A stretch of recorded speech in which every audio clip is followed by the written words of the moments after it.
की व्यवस्था है तो एक झोपड़ी भी अच्छे ढंग की बनाई हुई उतना ही काम करेगी जो आपके महल करेंगे। और आजकल के पक्के मकानों से झोपड़ी जो डाली जाती थी वो गर्मी सर्दी दोनों से प्रोटेक्ट करना करती थी। आज एसी भी ना काम करे जो वो करा करती थी। तो जैसा भी है देश काल परिस्थिति जो बदल गई है तो हम कैसे भी मकान बना कर रहे हैं, लेकिन भगवान की भूल ना पड़े और इन परंपराओं को कम करें हम, ताकि जैसे कि आज के हमारी रिवाज बन गई है, बेटी को हमने दुश्मन बना लिया गलत परंपराएं करके।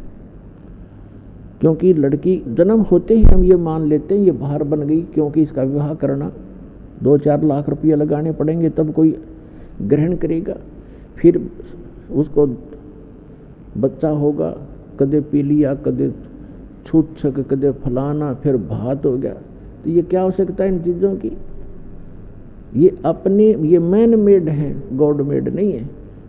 और हमने इनको ख़त्म करना पड़ेगा। तो बेटी देखना सब चाह करेंगे बेटी हो, क्योंकि वजन ही नहीं रहेगा हमारे ऊपर। तो और बेटी बिना फिर बेटे के गाडोगे, बेटी ना होगी तो फिर ब्याह कितना होगा, अगला बेटी ना होगी तो किसी के।